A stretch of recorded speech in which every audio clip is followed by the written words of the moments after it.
Hello friend, restaurant में मिलने वाली इस महंगी रेसिपी को आज हम घर में बहुत आसान तरीके से बनाएंगे और बहुत कम इंग्रेडिएंट से ये रेसिपी बन करके तैयार हो जाती है।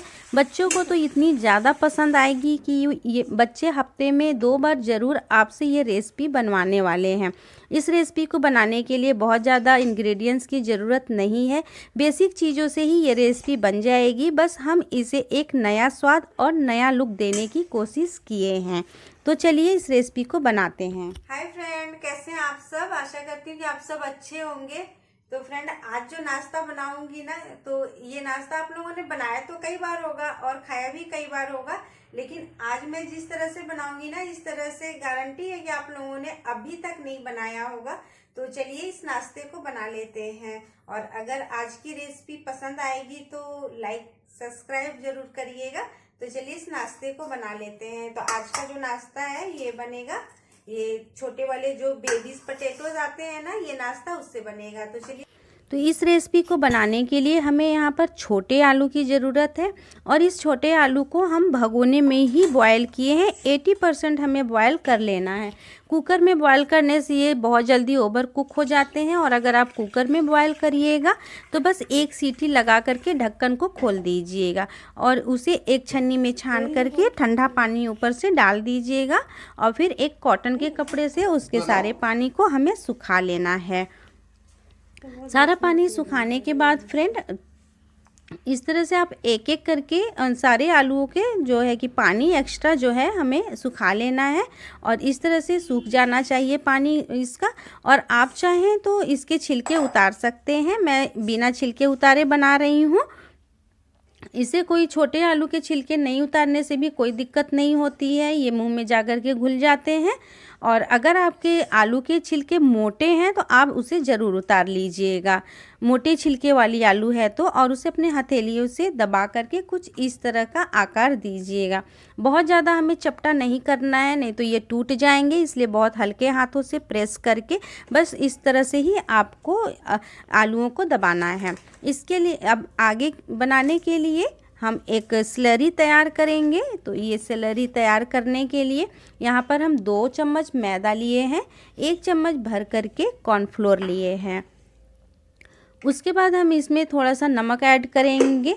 नमक हमें 2 बार में करके ऐड करना है, इसलिए थोड़ा ही नमक डालिएगा। और थोड़ा सा हम यहाँ पर लाल मिर्च का पाउडर डाले हैं, तीखा लाल मिर्च का ये। फिर उसके बाद हमें इसमें थोड़ा थोड़ा पानी डाल करके एक पतला घोल रेडी कर लेना है। तो घोल हमारा ना तो बहुत ज़्यादा थिक होना चाहिए और ना बहुत ज़्यादा पतला होना चाहिए।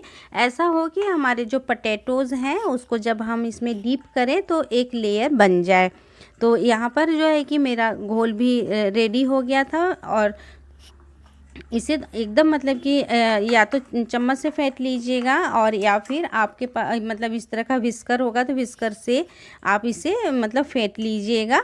और फ्रेंड, यहाँ पर थोड़ा सा मेरा मतलब कि घोल जो है मुझे पतला लग रहा था, तो इसलिए मैं इसे आधा चम्मच और मैदा ऐड की हूँ। और उसके बाद फिर ये हमारा घोल एकदम परफेक्ट बन करके तैयार है। तो अब क्या करेंगे कि एक तरफ आप अपनी कढ़ाई रख दीजिएगा। इसको फ्राई करना है, हमें डीप फ्राई करना है फ्रेंड, इसलिए कढ़ाई में तेल रख दीजिए, डाल दीजिए, गरम होता रहे। और उसके बाद यहाँ पर हमें कुछ चीज़ों की ज़रूरत होगी। तो यहाँ पर लहसुन, अदरक और हरी मिर्च लिए हैं। तो फ्रेंड, हरी मिर्च का जो इसका तीखापन है ना, तो आप अपने अकॉर्डिंग इसका तीखापन रखिएगा जितना आपको रखना होगा। तो यहाँ पर आप देख रहे हैं कि घोल मेरा कैसा है, ना बहुत ज़्यादा पतला है और ना बहुत ज़्यादा गाढ़ा है। तो हम मतलब कढ़ाई मेरी गर्म हो गई थी। तो आपको यहाँ मतलब कि जो तेल आपका होगा ना, वो बहुत एकदम धुआं फेंकने वाला गरम नहीं रखिएगा, थोड़ा सा मीडियम रखिएगा, जिससे कि ये जो घोल है इतना पतला है कि तेज़ आंच रहेगा तो तुरंत लाल हो जाएंगे और आपके जो पोटैटोज़ हैं तो इनमें कलर अच्छा सा नहीं आएगा। इसलिए मीडियम गरम आंच में आप ये से डालिएगा और इकट्ठा नहीं डाल दीजिएगा, एक एक करके आपको डालना है। और बहुत हल्के हाथों से फ्रेंड इसे चलाइएगा आप। तो इस तरह से देखिए, अभी इसे जो है कि सारे अलग हो जाएंगे। तो उलट पलट करके आपको इसे एकदम क्रिस्पी होने तक आपको फ्राई करना है। फिर फ्रेंड जो है कि आप इसी कलछी की सहायता से धीरे धीरे करके चाहें तो एक एक करके इस पोटैटोज़ को अलग कर सकते हैं। ये बहुत इजीली अलग हो जाते हैं फ्रेंड। और इसे फ्राई करने के बाद एक छन्नी में ही आप इसे निकालिएगा जिससे कि इसके एक्स्ट्रा ऑयल निकल जाए। और हमारे जो चिली पटेटोज़ बन रहे हैं फ्रेंड, ये चिली पटेटोज़ हैं, बस थोड़ा सा आकार और स्वाद अलग है बस। तो आप देख पा रहे होंगे कि कितने क्रिस्पी हमारे पटेटोज़ बने हुए हैं, ज़रा भी मतलब कि, और ये बहुत देर तक सैगी भी नहीं होते हैं। तो बस अब हम दूसरा बैच डाल लेते हैं। और ये जो पटेटोज़ हमने फ्राई किए हैं इसे आप एक टिश्यू पेपर पे रख लीजिएगा जिससे और भी हमारे एक्स्ट्रा ऑयल निकल जाए। और दूसरा बैच भी हम डाल दिए हैं और इसे भी हम फ्राई कर लेंगे धीरे धीरे करके। थोड़ा सा टाइम लगता है फ्राई होने में, और लेकिन ये पोटैटोज़ जो हैं चिली पोटैटोज़ 10 मिनट में ही बन करके रेडी हो गया था। बस फ्राई करने में ही टाइम लगता है। आप देख पा रहे होंगे टिश्यू पेपर में डालने से इसके जो एक्स्ट्रा ऑयल है ना वो सारे ही निकल गए हैं। तो फ्रेंड रेस्टोरेंट वाले क्या करते हैं ना कि इसे एक बार और स्लरी में डीप करके फिर फ्राई करते हैं तो वो एक्स्ट्रा क्रंची हो जाता है। लेकिन हम यहाँ पर इसे हमें तुरंत खाना है तो उसकी ज़रूरत नहीं है। इसके बाद हमारा जो घोल था जिसमें हम डीप किए थे उसमें 2 चम्मच मेरा घोल बच गया था। तो बस उसी घोल में हम क्या करेंगे कि थोड़ा सा ये डालेंगे चिली सॉस, और आधा चम्मच हम यहाँ पर चिली सॉस लिए हैं।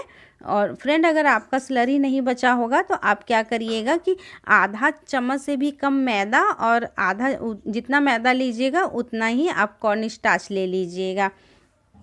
और ये घोल बना लीजिएगा, थोड़ा सा नमक डाल लीजिएगा। तो यहाँ पर 1 चम्मच हम चिली सॉस लिए हैं, और आधा चम्मच हम सोया सॉस लिए हैं, और 1 चम्मच भर करके टमाटो केचप लिए हैं। और फ्रेंड उसके बाद जो है कि इसमें हम डालेंगे थोड़ा सा ये चिली पाउडर। तो आपके पास कलर्ड वाले चिली पाउडर होंगे तो वो डाल लीजिएगा, उससे कलर भी बहुत अच्छा आ जाता है। और मेरे पास ये तीखे वाले थे इसलिए मैं बहुत कम डाली हूँ, आधा चम्मच ही डाली हूँ। और फ्रेंड इसमें थोड़ा सा जैसे हम सॉस वगैरह डालते हैं ना तो थोड़ा सा शक्कर ज़रूर डालिएगा। इससे क्या होता है ना कि इसका टेस्ट जो होता है सॉस वगैरह का एकदम बैलेंस हो जाता है और बहुत अच्छा सा टेस्ट आपकी रेसिपी में आती है। तो हम इसी ऑयल में बनाएंगे, आगे का प्रोसेस इसी ऑयल में करेंगे। तो आप देख पा रहे होंगे हम सारा ही ऑयल निकाल दिए हैं, बस 1 चम्मच ऑयल डाले हैं। तो यहाँ पर हम बहुत बारीक बारीक लहसुन और अदरक कट किए थे, तो सबसे पहले लहसुन और अदरक को डाल देना है। आप देख रहे होंगे फ्रेंड कहीं भी हम एक्स्ट्रा मसाले वगैरह कहीं भी यूज नहीं किए हैं। और यहाँ पर 1 चम्मच भर करके तिल डालना है। तो इन सारे ही जो इंग्रेडिएंट्स इसमें पड़े हैं मैं ऊपर मेंशन कर दूंगी, तो आप एक बार चेक ज़रूर करिएगा। और फिर जब ये थोड़ा सा मतलब कि ब्राउन कलर आ जाए आपके लहसुन और अदरक में तो प्याज डाल दीजिएगा। प्याज और शिमला मिर्च कट किए हैं, आप देख पा रहे होंगे बारीक बारीक कट किए हैं। और जो हमारी हरी मिर्च है उसे इस तरह से लंबा लंबा कट किए हैं। तो हमें बहुत ज़्यादा शिमला मिर्च और प्याज को मतलब भुनना नहीं है, बस थोड़ा सा ही भुनना है कि इसका थोड़ा सा सॉफ्ट हो जाए, बाकी इसकी क्रंचनेस बिल्कुल इसी तरह से रहनी चाहिए। तो ये हमारा लगभग हो चुका है जितना हमें रखना है, ना तो कोई कलर चेंज हुआ है। आप देख पा रहे होंगे कि कलर भी एकदम बराबर से है। उसके बाद हम जो स्लरी बनाए थे ना इसमें, तो हम क्या करेंगे कि इस घोल को डाल देंगे जैसे कि आप बाकी चीज़ें बनाते हैं।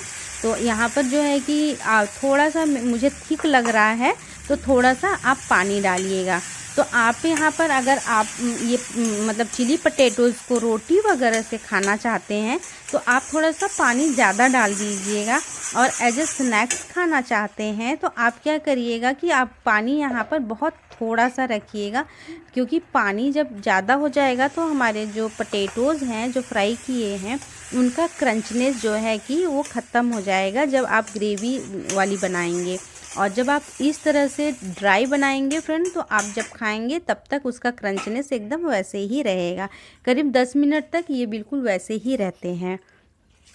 और बस आप इसमें डाल दीजिएगा और डाल करके एकदम अच्छे से इसको मिक्स कर लीजिएगा और बहुत आराम हाथों से करिएगा, धीरे धीरे, जिससे कि जो हमारे पटेटोज़ हैं वो टूटे ना बिल्कुल, और उनके ऊपर जो लेयर लगी है वो निकले ना। और यहाँ पर हम डाल दिए हैं मतलब 1/3 टेबल स्पून यहाँ पर काली मिर्च डाले हैं। तो जब आप चिली पटेटोज़ वगैरह बनाते हैं ना तो काली मिर्च का टेस्ट बहुत अच्छा आता है, तो ज़रूर डालिएगा फ्रेंड। गैस को हम कर दिए हैं बंद और बस ये हमारा नाश्ता बन कर के रेडी है। तो अब इसे प्लेट में निकाल लेते हैं, क्योंकि लोहे की कढ़ाई में बना है ये तो काला हो जाएगा, तो इसे प्लेट में तुरंत निकालना बहुत ज़रूरी है। और आप किसी और बर्तन में बनाए हैं कढ़ाई में तो उतनी ज़रूरत नहीं है तुरंत निकालने की, लेकिन लोहे की कढ़ाई में हमें तुरंत निकालना होगा। तो आप देख पा रहे होंगे कि कितना डिलीशियस हमारा ये नाश्ता बन कर के रेडी है।